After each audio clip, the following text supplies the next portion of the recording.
Note that this product is still in progress, still kind of early development. I do consider this to be in an MVP state, minimum viable product, but there's definitely rough edges. And so definitely encouraging people, like if you want to use it or check it out or try it, give us ideas, give us feedback. Like I said, it should be in a useful state right now, but there's a lot of really interesting things we're going to be able to do with it in going forward. And figuring out which of those useful things would be the best to focus on would be really useful. Okay, so why did I put this together? It comes down to this talk I've been giving for the last year that I call the Valley of Success. And the idea behind it is a lot of people make their lives difficult with the tools that they use. They're essentially overcomplicating things, putting a lot of extra abstractions and energy and just insanity into what they're doing. Oftentimes, the people that write the framework code for a client, at the companies that we work with, tend to not really have a strong background in coding or haven't really figured out the best way to optimize certain things. So like either they have good dev knowledge and don't know how to apply it to testing, or they've got a lot of testing knowledge and don't know the best way to design. Oftentimes it works what they have, but it's not optimized. All right, so to get it out of the way, this uses the sauce bindings, and I'm going to be talking about the sauce bindings more in a talk in an hour and a half. And essentially sauce bindings, we don't need to go into it, but just this is a new product that my team has written, the solution architect team has written in order to make it easier to create sessions on Sauce Labs with W3C compliant capabilities. And we'll talk about that more later. All right, so the single biggest thing that people struggle with in their test frameworks has to do with flaky tests, and it almost always is a result of bad synchronization. This means that the status of the site and the status of the code are in different places, and so the code is trying to do stuff that the browser is not ready for. And so there's 4 ways that this can be addressed: sleeps, explicit weights, implicit weights, and abstract weights. 2 of these are handled locally and 2 of them are handled globally. I'm going to go ahead and walk through an example since we're at. So the Salsa Verde, just to point out, it is on Maven here. It's in our Sauce Labs artifact site here on Maven. But let me first go to the website that I'm going to use here. This is just this is a sample page that we use for the water project, which is I'm the maintainer of the water project. It's a Ruby library built on top of Selenium, so I've kind of been stealing the HTML that we've been using for this just because it's easier than rewriting it. How big is this showing up on small? All right. All that you need to know is that when we click this add foobar button, it's going to take 5 seconds, and then it's going to show up in the DOM in the first place, and then it's going to take another 5 seconds for it to be actually displayed here on the page. So that's all we really need to know, is that there is some intentional lag there, and it's long 5 and 10 seconds because remote execution is sometimes a pain. All right, so I can sign in or not.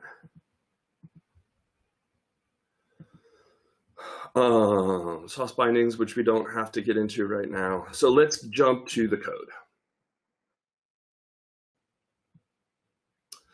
So I'm using this huge desktop, and then, all right, so let's start with what this looks like when we are just going to run it without any synchronization. So here's our Java code. I'm using the sauce options, and all we need for the sauce options here is I'm just going to use the method name in this rule. So this is JUnit4. So I'm going to get the name. I'm going to pass it into the sauce options. I'm going to pass the options into the session start, and then I'm going to get the driver by starting the session. That's all you really need to know about what the sauce bind would like. This is using the sauce bindings to handle that. You don't really need to know what's going on underneath to know that you're just getting a session by doing those 3 lines of code. So we're going to go to this site. We're going to click that button, and then we are going to click what's going to show up. And let's go ahead and run this, and it should very obviously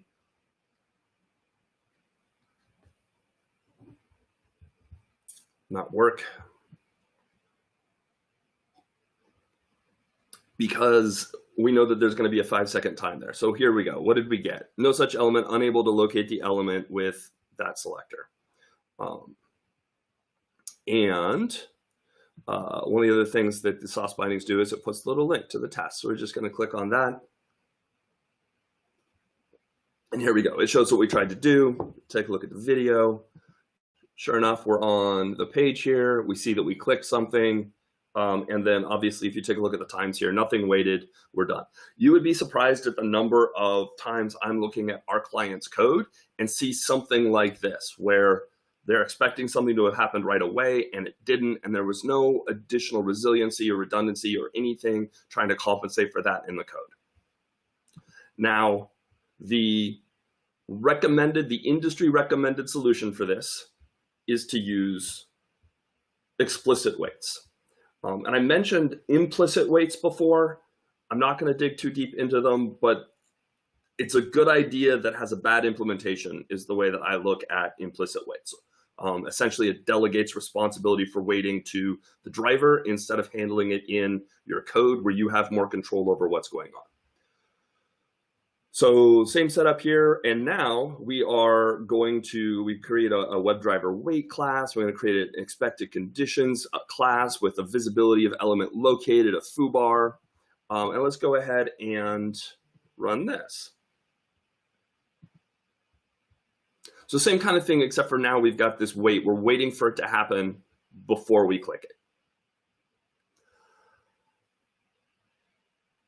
This is something I will see much more frequently in people's code. This is something that is, like I said, is kind of the industry standard for what we're looking to do. So let's go ahead and click on this test. Let's take a look at the wire calls here that are getting sent. So here we go. Yeah, we're going to the page, we're finding the element, and then we're making sure it's displayed. Then we are finding it again. Then we're clicking, and then we're looking for the result. It's not there yet. Oh, now, so let's see here. This one's going to say it's not there. It's a 404. This one, it found it, so it's a 200. And then this execute sync. This is something useful to know. In the move to W3C, because the visibility of an element cannot be specified in a specification for W3C, we can't really use an endpoint saying check for visibility. So what we've had to do on the Selenium project is to take this 45 kilobyte atom and this JavaScript blob, and whenever we need to ask if something's displayed, we're actually sending an execute script command, the JavaScript executor, that Selenium is doing that, to the execute sync endpoint. And so every time you're asking for whether an element is displayed, it's an expensive call remotely because you're sending a large packet over the wires. So anyway, so that's what this sync is. This is a displayed call. So we're locating it, we're finding it, we're seeing if it's displayed, it's not. So we're in this retry loop that the expected condition is doing until all of a sudden we do find it, we get 200 true back, and then we click it and then we're done. And you can see exactly what's going on and where it shows up here.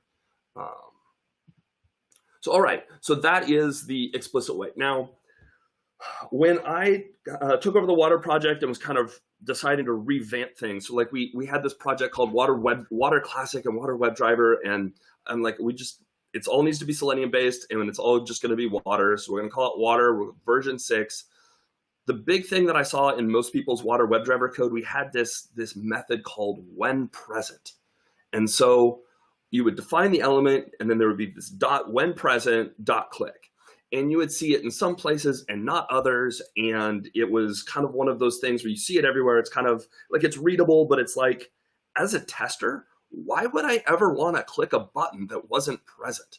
Like, why can't the code that I am using be smart enough to figure out that hey, you can't do that, and or be resilient of like, oh, I see you want to click this button, but there's some reason you can't. How about we try and figure out how to accommodate for what's going on so that we can actually accomplish the thing that you're asking for. And this is kind of, Selenium is much more of a do what I say framework, by which I mean you say, hey, click this, and it's like, I can't, there's an exception, we're done, I'm out of here, as opposed to do what I mean framework. And that's what water is trying to be. That's what this framework is trying to be, this idea of, you have told me what you want, let me do the things that I can do that takes into consideration the reasons why I might right now not be able to do this. So in this case, the idea behind this, I'm calling an abstract weight. So instead of putting these expected conditions and defining the weight in all of the places, just say, hey, we know that every time we click, we want there to be a weight. How about we do some kind of abstract weight? And so the idea is we're going to fill this form. Well, actually, let's start here. The same thing that we've been doing. This synchronize with the abstract weight. We're just going to create a click method. And that click method is going to figure out how to synchronize. So what does that look like? So here's this click method we define. And it's just essentially going to be the same thing. You're going to wait for it, and then you're going to click it. And we'll do the same thing for send keys. You send us a locator, you send us the text, we'll wait for it to be there, and then we're going to send a clear, because that's also a good redundant thing depending on how you're approaching it, and then a send keys. So let's go ahead and run this. So essentially, we're just looking to make sure that this does in fact work the same way that we saw the previous test work. And actually, if we go back to the previous test here, let me try it. We can see that this previous test had what? 24 events. And so we're expecting about the same for this other test. All right, here it's finished. Yeah, so right at 24. So the same thing. And we see the same thing happening. We're trying to locate the element, and then we're trying to make sure that it's displayed. So it's essentially the same mechanism. We're just moving where it's at. But let's take a look at what this means, though, when we are trying to fill a form. We have so for filling a form, so here's our abstract weight filling a form. So at the first SOSCon in 2017, I had someone come up and like, Titus, I use water, and it is really slow on Sauce Labs, and it is really frustrating because I really like the product, and I really like the way that it's doing things, but everything is just taking way too long. And I'm like, look, water is designed to take a little bit longer to make sure that everything is absolutely in the right state. And you know, if you've heard my best practices talk before, I'm always saying you need to optimize maintenance costs, not optimize execution costs. And so I'm like, it's okay for it to run a little longer, as long as he's like, no, but it runs really slowly. And I'm like, fine, let me take a look. And so here's an example of like a chatty behavior for filling out a form. You are doing a lot of, so you're making your find, a post, a clear, a find, sorry, the post, the displayed. And so every time you're locating an element, it's already there. You're calling this, you're checking to see if it's displayed. And water, and I'll show you an example of this in a minute, water is making all of these extra calls that weren't necessary. Like, and I see this regularly with clients. I'll take a look at their wire calls. I'm like, man, the first 15 calls you make here aren't actually doing what you want. They're trying to verify that you're in the state that you want to be in. So let's take a look at if this is what Salsa Verde, this is what I had to do to fix water, and what I'm in the logic I'm trying to put into Salsa Verde to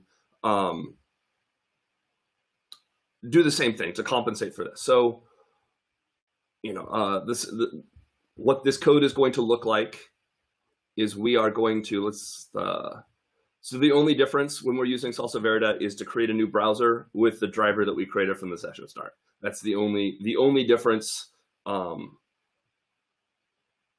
design, there could be some other things we could do with Salsa Verde, but the design right now is let's allow a user to pass in any driver that they generated from anywhere, because we really want to minimize vendor lock-in, want to minimize a lot of people do really complicated things when they create a driver, and like, we've got a driver, but we can't affect how we generate it because that's in some crazy configuration code somewhere completely inaccessible to the end user.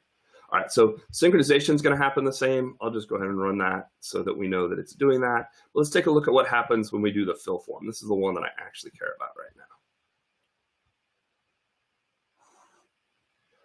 So notice that the other aspect here is, instead of having a click method or a set or a send keys method, I am starting with the browser.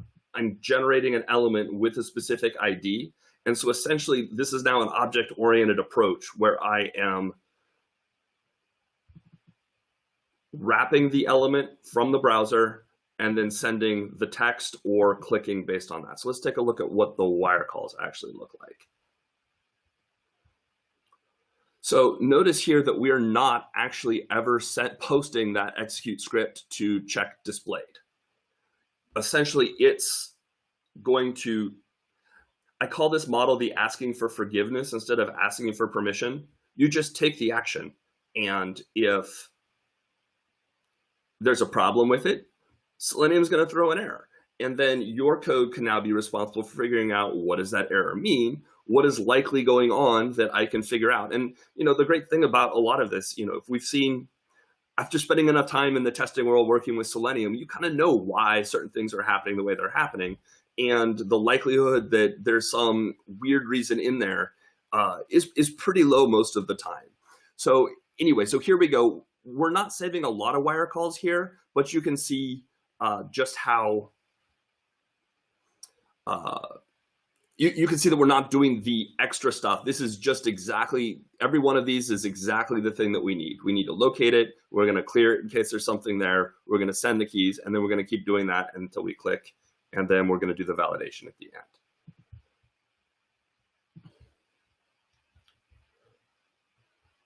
end. I am going to go back to the presentation real quick. There's my toolbar.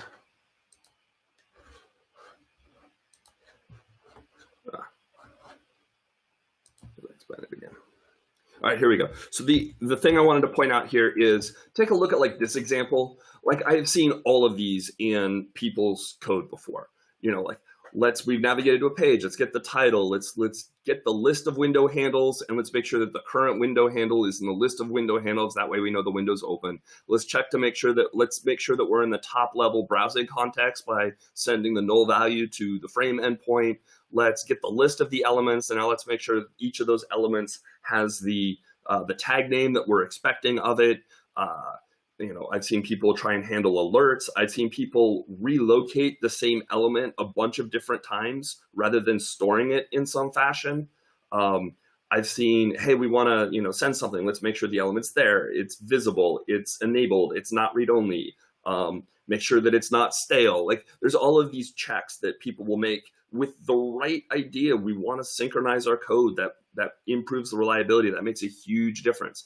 But the people who are smartest about making sure they're getting reliable results end up paying some penalty for extra wire calls. And wire calls are kind of free when you're running locally. Like, it's milliseconds, right? It's on your system. You're sending it right to the driver, no big deal. But when you start using a remote service like Sauce Labs, or anything where you're sending it off your computer, you don't have to deal with that latency every single time. And so, taking a look at this list here, like, really only 3 of these are actually needed, and you can handle everything else without that. So I've definitely come across some really, really great, this is just the example I could find this week, but man, I've seen some really impressive, like, wow, let's take a look at your code, because I could probably, reduce your testing time at least, a quarter of what you're currently doing if we can get rid of all of this unnecessary stuff. People sending a lot of unnecessary timeout calls. That's another story, but there's just a lot of waste in wire calls. It's one of the things I love doing with new clients. Anytime someone's like, well, things are taking a little long, I'm like, all right, let's take a look at the wire calls and see what they're looking like. So we're at what, 10 minutes? So that's like the big thing. I'm going to quickly go through kind of the idea of the page object notion here. When writing a test, I always start with writing the test and then moving on. So we're going to use a test watcher. This test watcher is essentially just when it's starting, it's doing the options thing that we were talking about, and then the same thing that we had on our before hook, and then we're going to have a succeeded and failed where it's going to pass the result of whether it passed or failed. So that's all the test watcher is doing.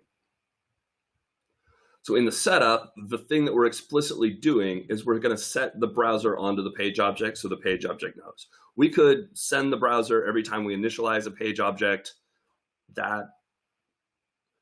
That seems like I prefer explicit so that it's not just stuff happening in the background. So like here's the place where the page object knows about the browser as opposed to magically happening somewhere in the background. But also I don't like unnecessary chattiness of like, and we're going to send it everywhere. So this is kind of the compromise that I put there. Executed, so wait time. This is the global wait time for, we're set it to 5 seconds just so failures don't take forever when I'm doing demos. So login successfully. We're going to get some user data. And now I really don't like it when you specify exactly what the user strings are, because how do I know what your username and password, like what does that mean? So what is valid here? Take a look at valid. We're just saying, standard user and secret sauce. That makes a valid user. Great. All right. So now to use it, I just have to call userdata.valid. Great. So I'm going to we're going to initialize a page object for the login page. We're going to visit it. And again, I don't like magic. I spent my SauceCon talk last year was on page objects. So you'll probably see a lot of the best practices for page objects are kind of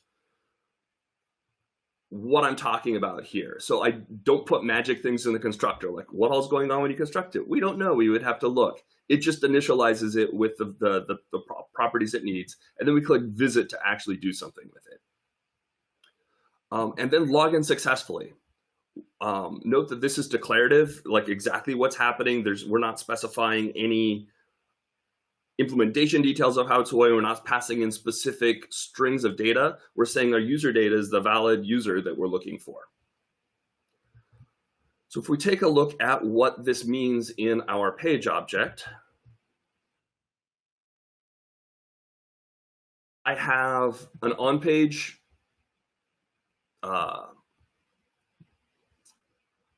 fixture here that is going to show, like you can set, these are all optional. So like I use this to kind of, for anything that's potentially optional, so like you don't have to define it, we'll throw it on there and then we can look for it in the code when we have to do things. And so this is kind of to like either to navigate to a page or to see if you're on a page.